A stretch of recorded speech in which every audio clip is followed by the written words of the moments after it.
There is a space in my heart where I find the truth.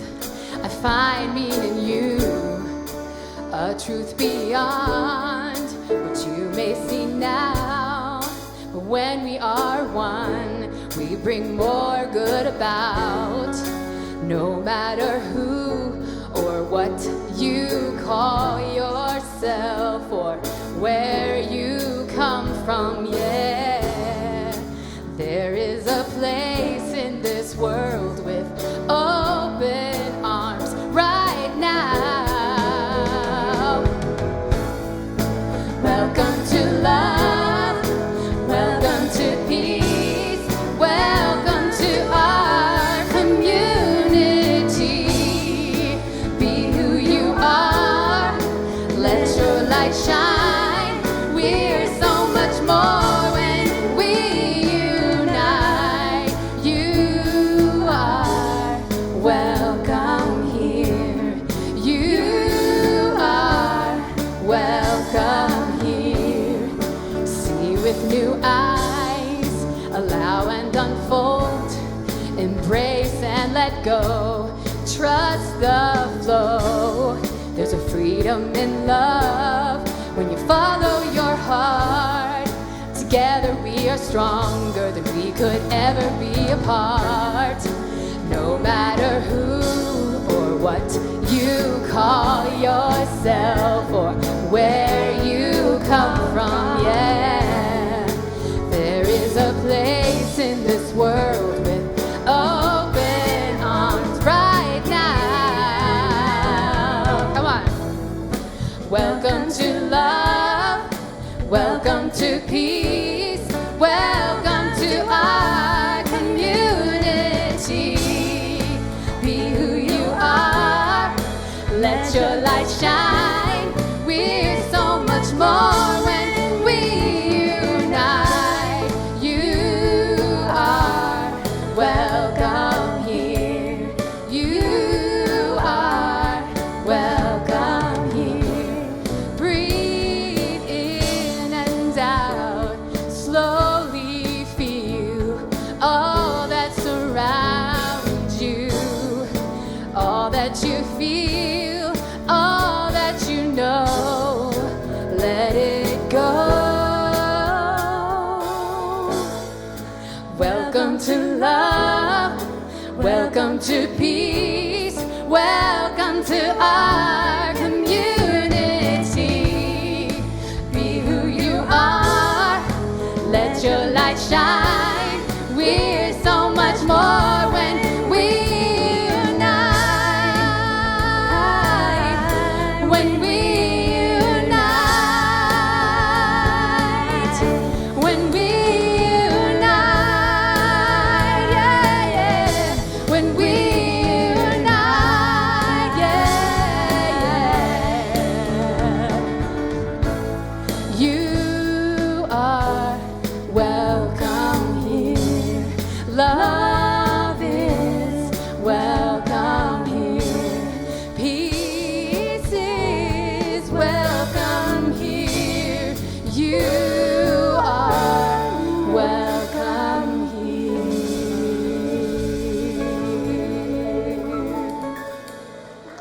Welcome.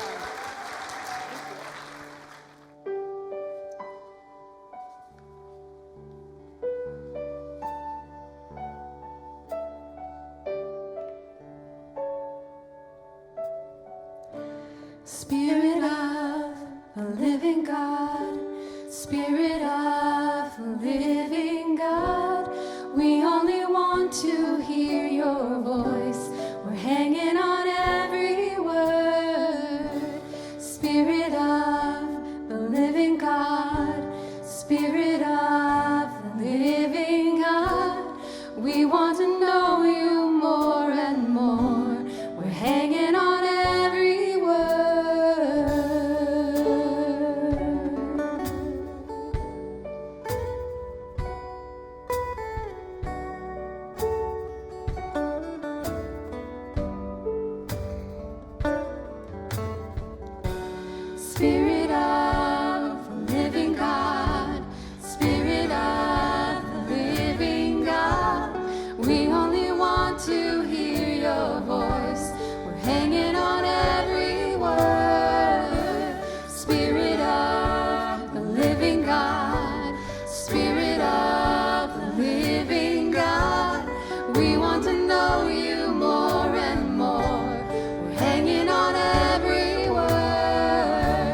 'Cause when you speak and when you move, when you do what only you can do, it changes us, it changes what we see and what we sing. When you come in the room, when you do what only you can do, it changes us, it changes what we see and what we see.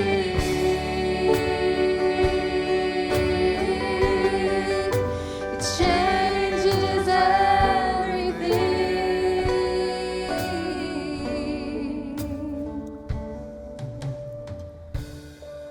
Welcome to Unity. Will you join me in an opening prayer, please? Spirit of this loving God, we know we hear your voice through the feelings in our heart, through the whispers in our dreams, through the urgings of what it is that we've been called to be and do in this powerful lifetime.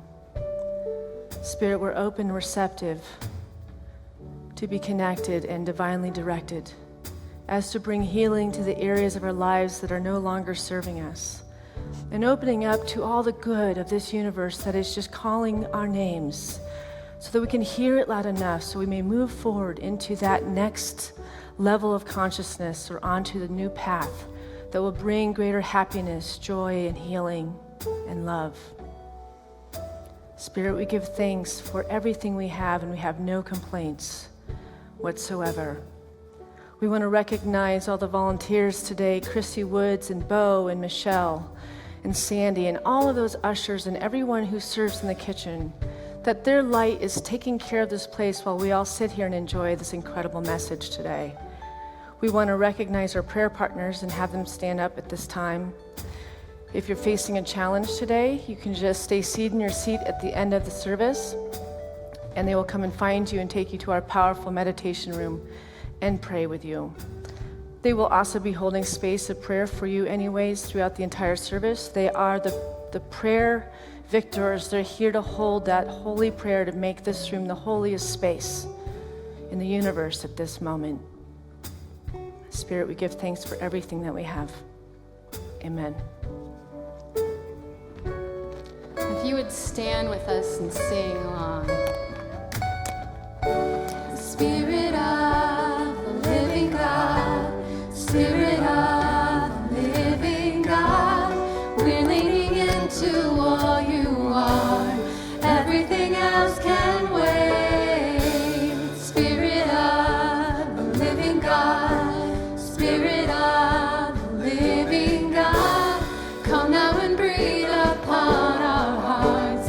Everything else can wait.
your voice.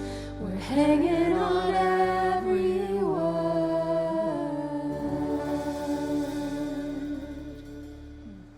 Well, there you are. How are you all doing today? I was so into myself just then, and just having a conversation by myself. I want to recognize you. I see you. I love you. I appreciate you. I thank you for coming. And you love me too.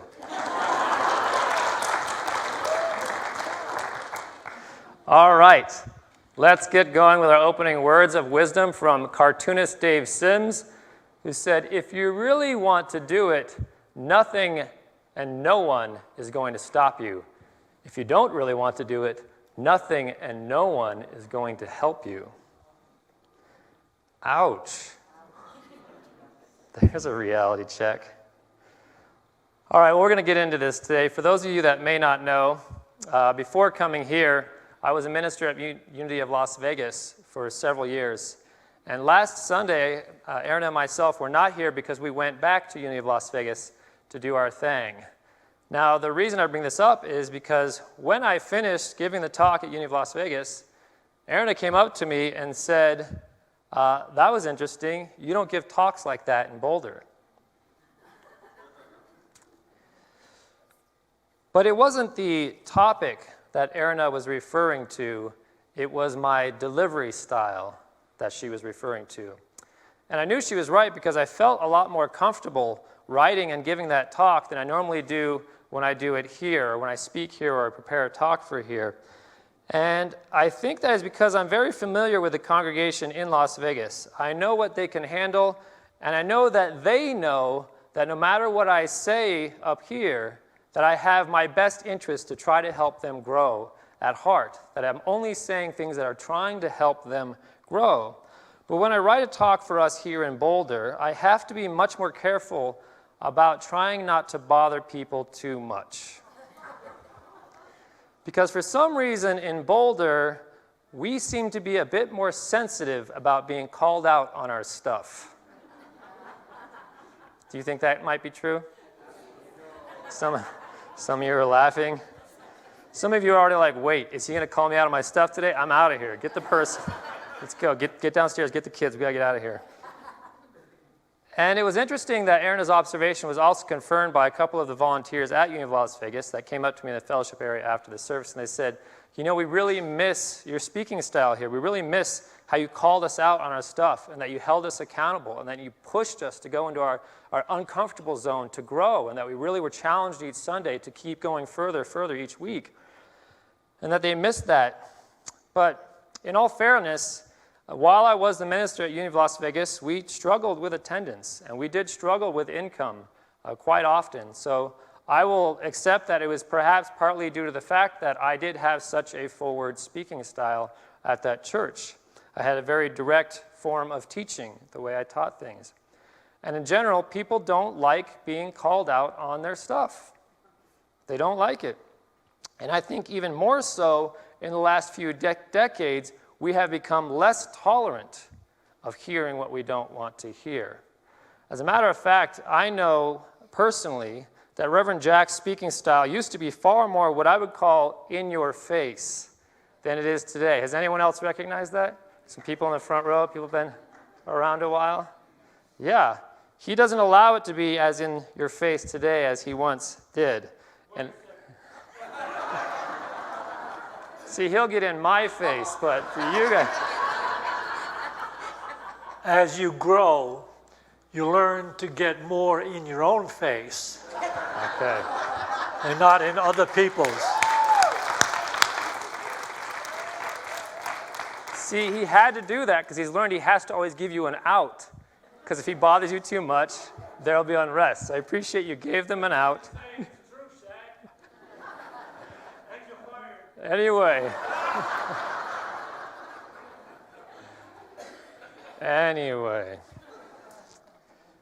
Anyway, the point being that all of us ministers have recognized, anywhere I speak, any ministers I talk to, that over time, having a direct approach doesn't go over so well anymore. We kind of have to just dance around issues. We can't really hit them straight on. So all of us, even here in the ministry team at Unity of Boulder, have had to tone things back and be more mindful of that. And this whole situation got me thinking this week, What is going on? Why are we getting softer? And why are we so soft and sensitive about this stuff when it comes to hearing what we don't want to hear, but that we likely very much need to hear? And as I sat writing my talk this week, here's what came to me. We don't really have the desire to grow. If you compiled most of the feedback that ministers receive, you would find that for many people, they are basically looking to just have their current belief system vindicated. You've probably recognized that in your conversations with other people you speak to. Most people are seeking to just have their current belief system vindicated. We as humans don't usually come to talks and classes to be challenged, to push, to grow. We say we do, but if that class really goes to that place, we might back out or leave or just ignore it altogether. And many of us are just showing up to further empower what we think is already right and true about life. And I think I can prove this to you with 2 questions. You ready? This would be amazing if I could do that. Here we go. If you're a Republican, do you go to Democratic rallies? If you're a Democrat, do you go to Republican rallies? No, you do not. Spend time with people you don't agree with. Here, take this mic, and you're going to finish the talk. So we tend to go to things that we know are already in alignment with our current belief system. Pro-choice and pro-life people do not attend each other's rallies or informational seminars or read each other's leaflets or whatever it might be. By and large, we have a belief, and our goal is to further empower that belief, to give us more talking points to argue against the people of the other belief. And trust me, I'm included in this. I include myself in this. I'm not saying I am above this. I am in this with you. And I am open-minded and ready to grow, but there are still some areas of my life that I am a stick in the mud. It's very hard for me to bend my mind further enough to break to get to that other side that I'm working on and recognizing in myself. But here is what we are facing. Here's a problem. If it doesn't challenge you, it won't change you. We inherently don't like being challenged, which means we stay the same. We like being comfortable and staying comfortable, and so we protect our current beliefs in a cage of avoidance. We avoid the things that are not in alignment with our current beliefs so we can protect those current beliefs. But if we want to change for the better, we'll have to really want to change for the better. But I believe want falls short, and that is why we don't actually change for the better. From what I've experienced, change requires Ganas. Does anyone here remember the movie Stand and Deliver? Raise your hand if you remember that movie.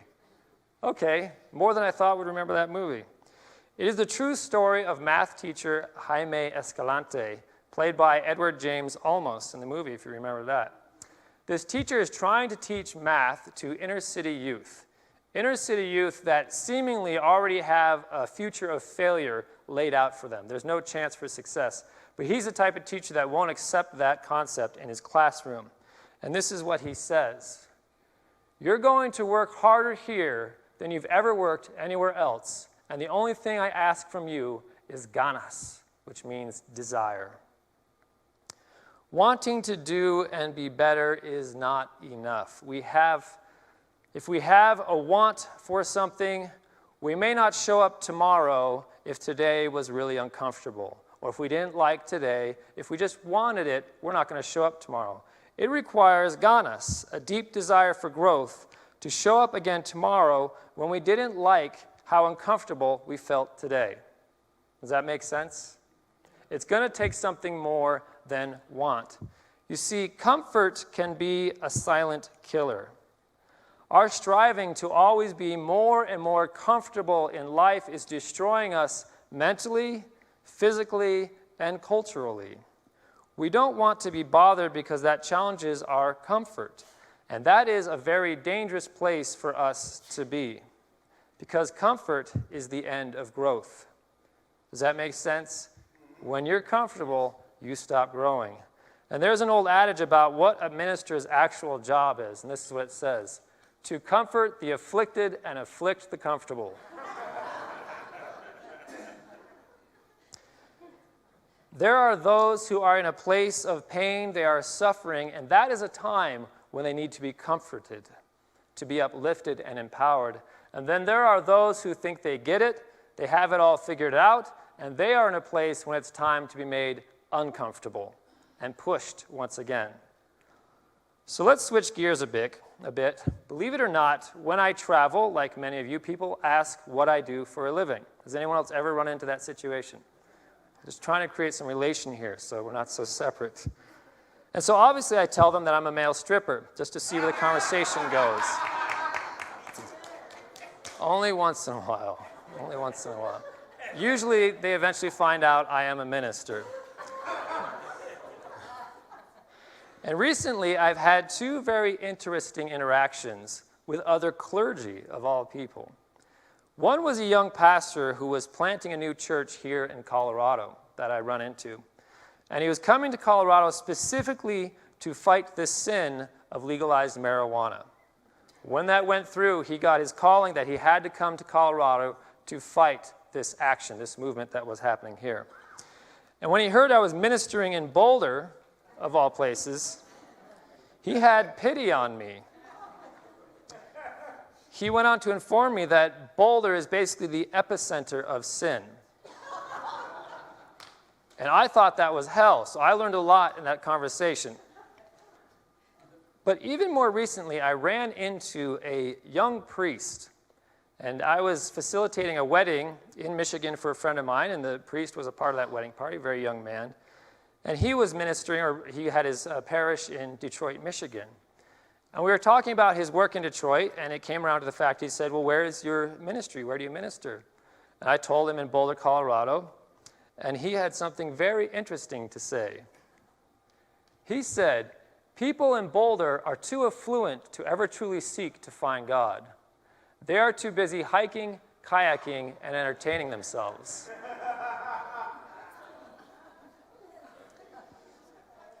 That's a pretty strong perspective. And I was a bit taken back by what he said.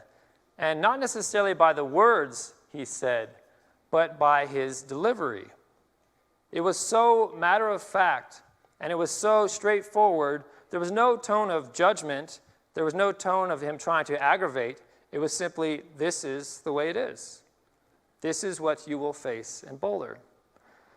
And funny enough, he also pitied me, being a minister in Boulder. He said I had a very long and difficult hill to climb here in Boulder, trying to turn people around. Now, I didn't necessarily agree with his perspective entirely, but there is some profound truth in what he is saying.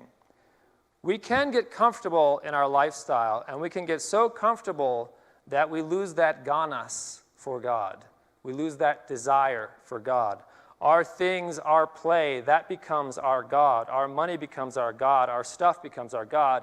And we'll say we believe in God, but when you look at what is the priority in our life, clearly it is not God. And so that, I feel, is the undertone of what he was truly talking about. And he actually came from a Franciscan parish, so you can understand where his mindset is. It's all about living simply, living on as little as you possibly can. So I want to give a real-world example of what I'm talking about here.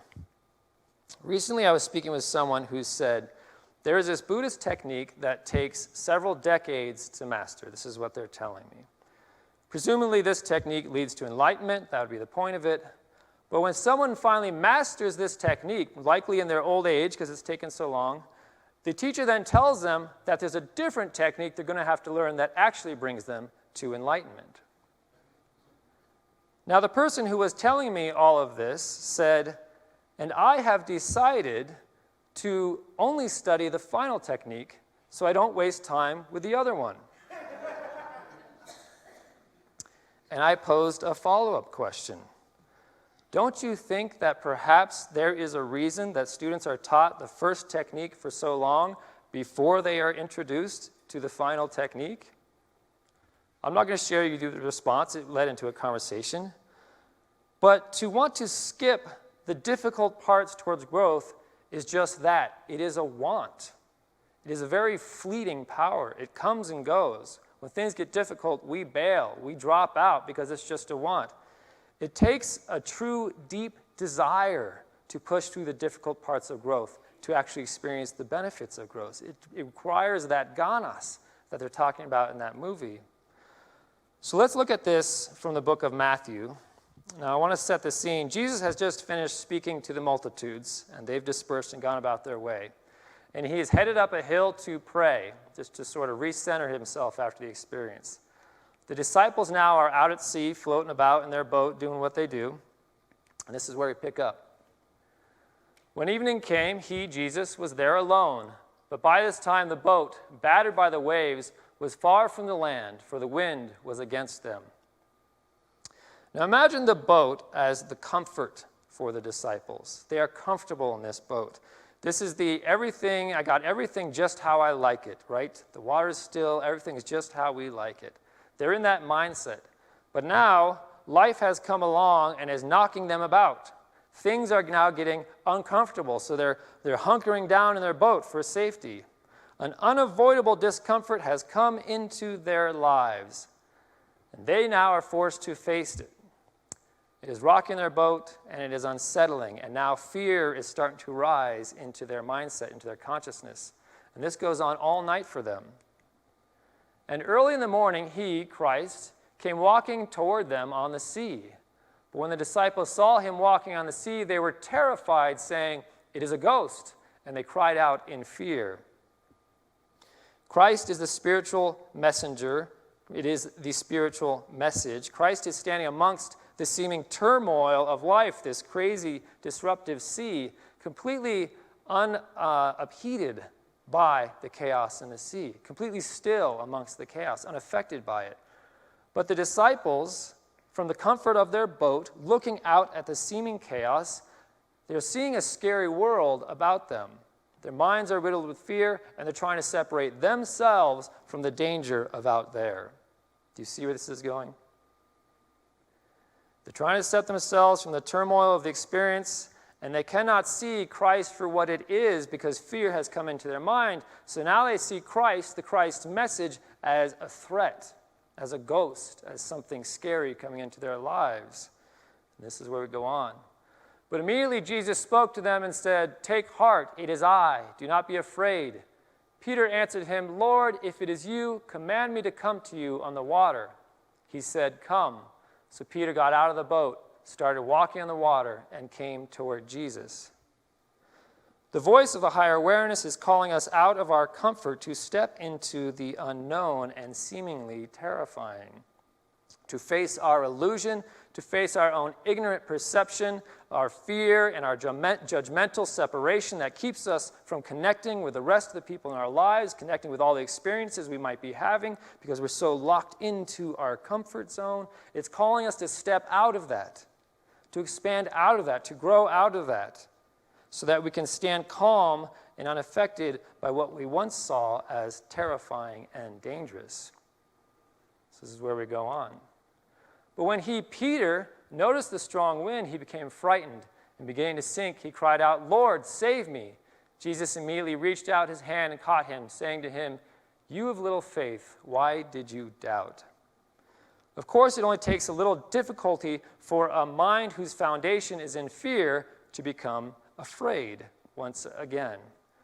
The more comfortable we become, the easier it is for us to become uncomfortable by even the smallest things, right? The more comfortable we become, even the smallest little agitation starts to drive us crazy because we're so comfortable. You see, Peter wanted to walk on water like he saw Jesus doing, but his want was shallow and the water was deep. And Jesus could only walk on stormy water because he had attained the Christ consciousness that rises above the seeming fear and terror surrounding the idea of walking on water. He had done the work, he had done the practice and the process that elevated his consciousness above the concept of believing, I cannot walk on water. He had done that. And Jesus could only walk on stormy water because he was fully awakened in that Christ awareness. Peter wanted to walk on water. but lacked the true Ganas to do the work required to actually attain the Christ consciousness required to walk on water. There was a lot more process there. You can't skip those decades of the initial process and cut to the end. There was a process Jesus went to so he could do that. But Peter was looking to skip ahead in line. Jump to the part where he works miracles without going through the journey of first awakening his own Christ awareness. What had Jack said? After time you realize you have to work on yourself, that it is you that must be going through the struggle. And this is what happens next in the story. When they got into the boat, the wind ceased, and those in the boat worshipped him, saying, "Truly you are the Son of God." Then Jesus thought, I just boarded a boat of morons.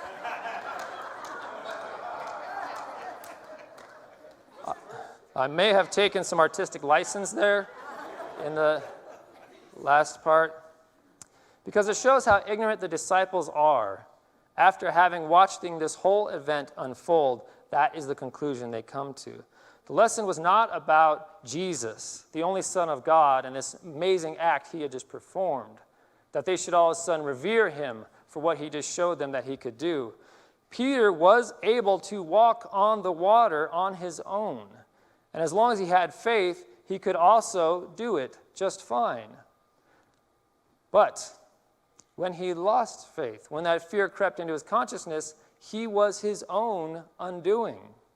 Right? This all unfolded right out in front of them for them to see. You have the power to do this, to achieve this incredible miracle, you alone, and you also have the power to undermine yourself in this process. And at the end of that, they go, "Wow, Jesus, that was awesome." Completely missing the point. Each and every one of us has this Christ potential, and if we're not living up to it, it is our own doing. There's no one else to blame. The opening quote said, if you don't want it enough, you don't desire it enough, no one's going to help you get there. It's going to have to be you. And guess what? When we go out on a limb to do these things, to step out on that water for the umpteenth time, it doesn't always work out the first time. It doesn't always work out the 101st time. It takes time and time again to learn how to steadfastly stand in a storm, in amongst of a stormy sea, and still have peace. It takes time and time again. Peter didn't pull that off out on the first step going on the water. Maybe 3,000 times later, he might have pulled it off. He had done the process. He had done the work. He had figured it out. But wanting it is not enough. You have to have the Ganas.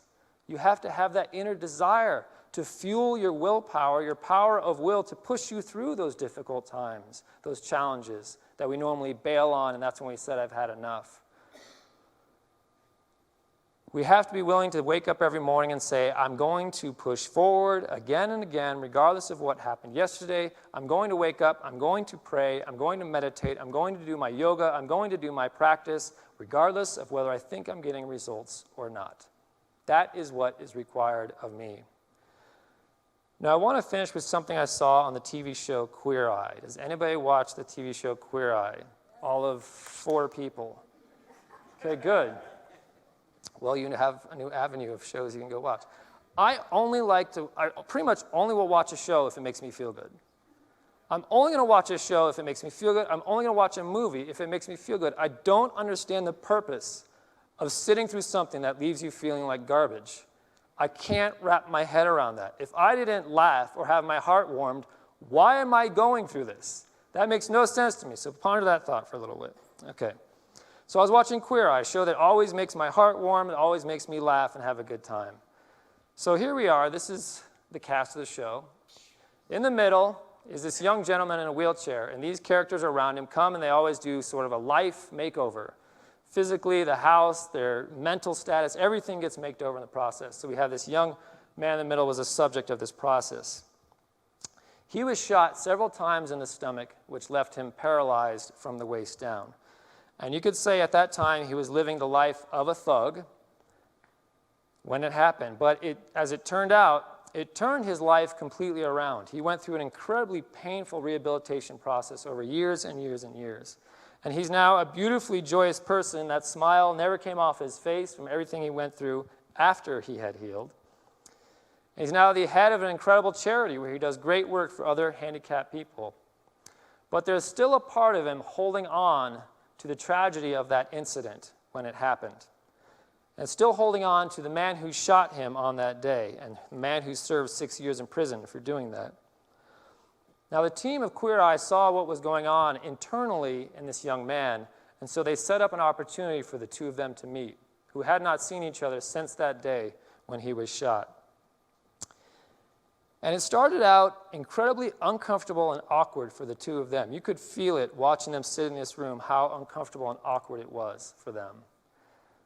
But you could tell that the young man in the wheelchair, he had a true and deep desire for healing. He didn't just show up and say, I'll see how this goes. He had a desire to be done with this, to heal it, not just for himself, but for all people involved. So there was some small talk between them, talking about some of this stuff. And then finally the young man asked him and said, why did you shoot me? Why did you shoot me? And come to find out, the shooter had been told that this young man also had a gun and was about to shoot a friend or relative of his. Ultimately, the true shooter was trying to protect this friend of his. It was in protection that he shot this young man, which this young man never knew. And here is what is awesome about this scenario. This young man was left paralyzed for the rest of his life after this incident. He was not only able to forgive the man who shot him, but he went much further than that. He said, I understand. This is so powerful. He said, I understand. I would have done the same thing had I been in your situation. And when he said this, you watch the face and the body language of the man who shot him just release.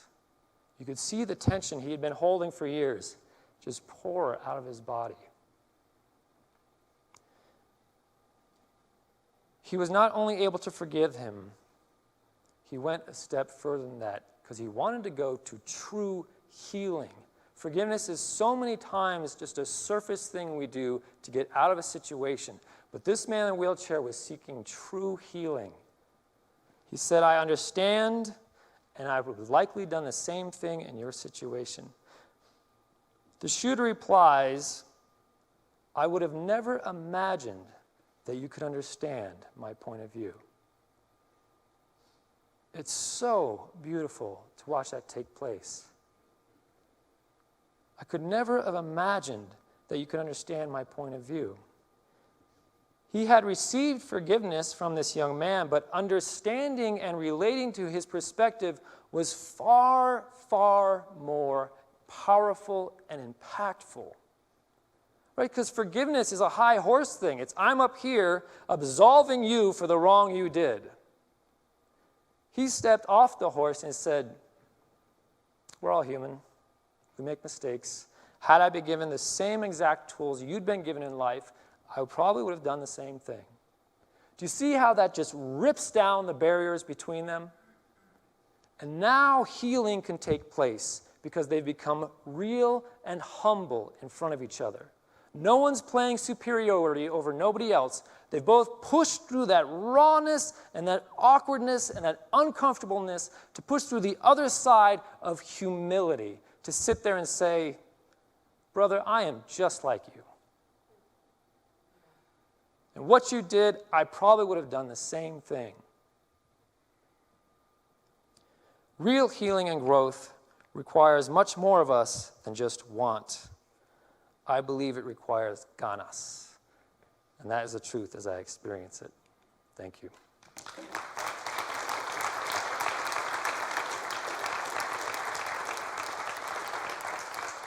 I think we have some time for our meditation, so why don't we just get ourselves into a quiet place. If you're not used to the term meditation, this is just simply a time for internal reflection. So I invite you, if you're comfortable, just to close your eyes so you can shut out the distractions of the visual world. Bring your attention to your breath so you can go into the ever-expanding trueness and realness of the internal world.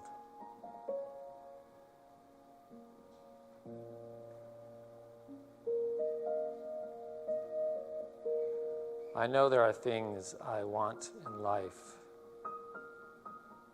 but what is it that I truly, truly desire?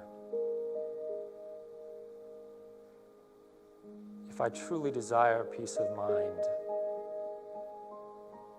have I applied that desire to creating that result? If I truly, truly desire healing in my relationships, have I directed this desire into creating that result? If I truly, truly desire seeing the world in a different light,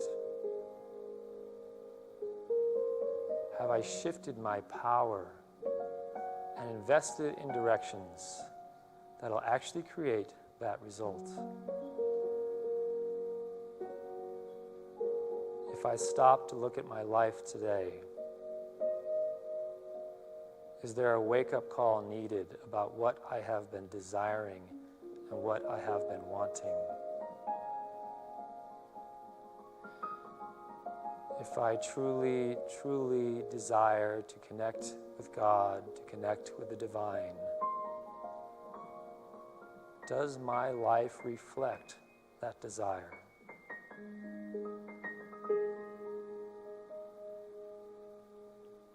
What areas might I have to get a little bit uncomfortable to start writing the direction of the course I've been taking? How could I shift my perception of what is comfortable and uncomfortable to just recognize process?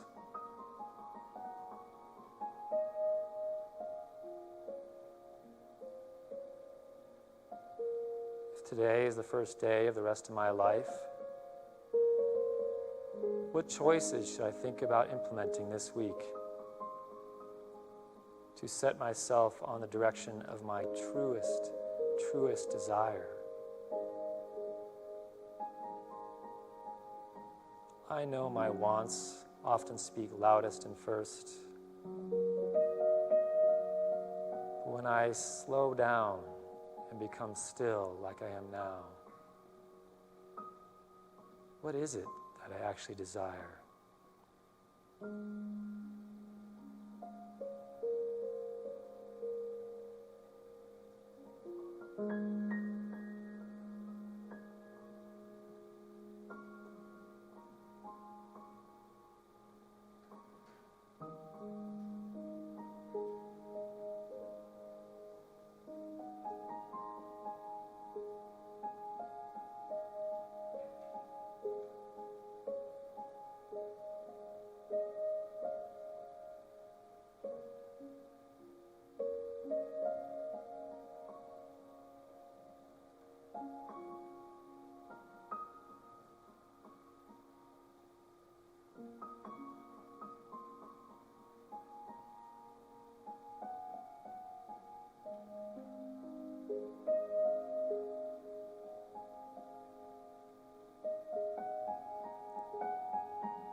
Knowing that I've been given the right of free choice, free will. Knowing that there is truth, that I can change course at any time as needed. I hold on to that as I go forth now from this meditation and this moment in silence. I hold on to the truth that I do have the power to change direction as needed. And so it is. Amen.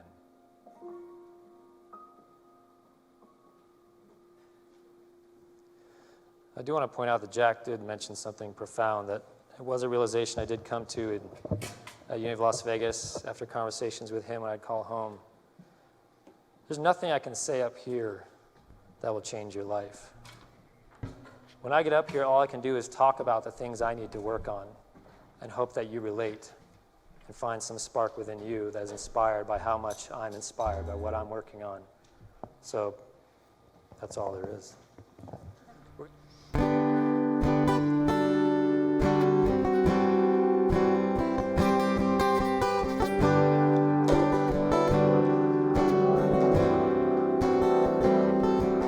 My heart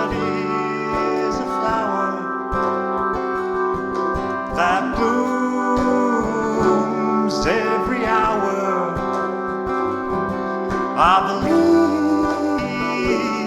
in the power of love.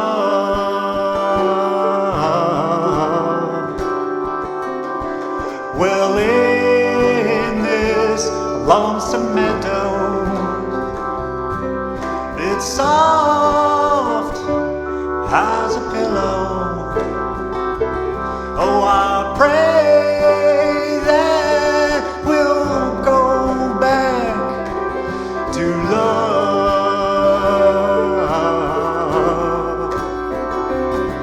I'm gonna reach on up over that fear. Whenever I'm alone, won't you please be near? I know the darkness before the dawn. Tomorrow's coming and yesterday's gone. Gonna get to my baby, get upstream, fall asleep in her arms, drift away in a dream. Gonna go out walking in the morning light. Well, I know that my tomorrow's gonna be alright, be alright.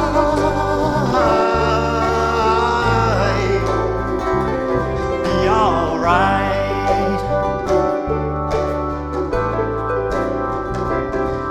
Well, I never shall wither. Of course, I forgive her. Oh, I pray, Lord, deliver me to love.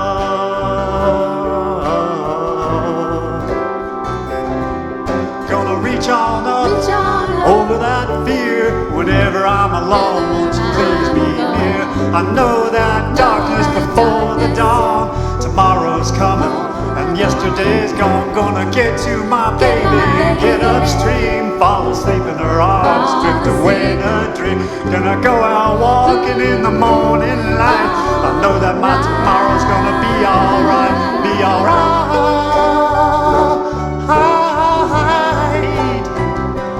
Be alright. Reach on up.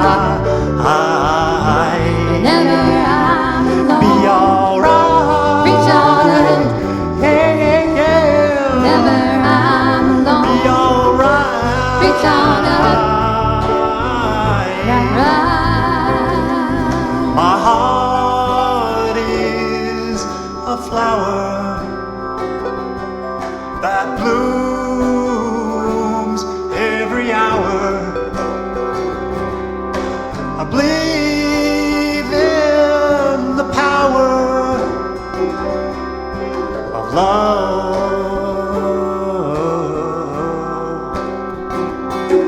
of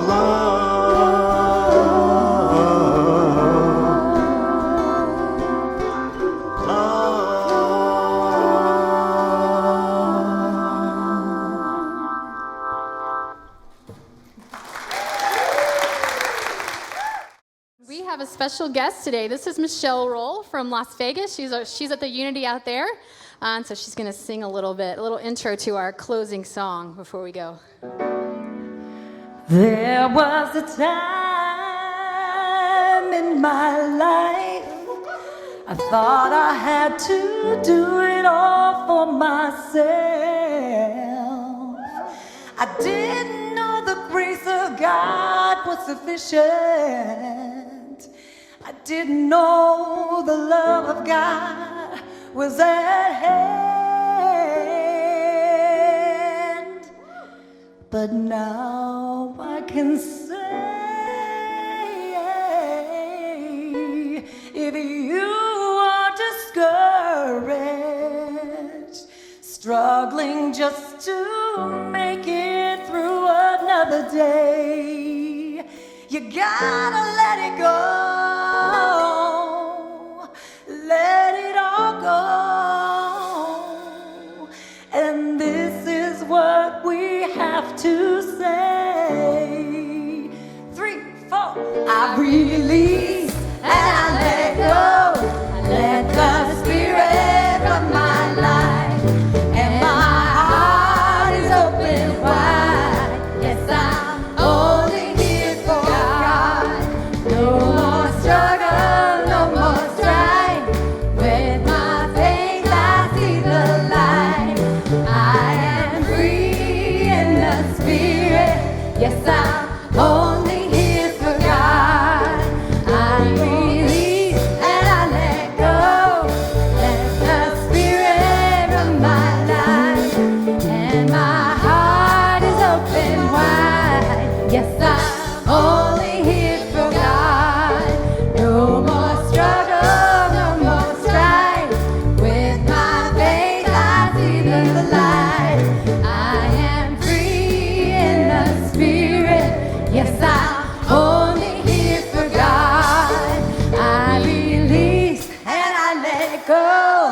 Let the Spirit run my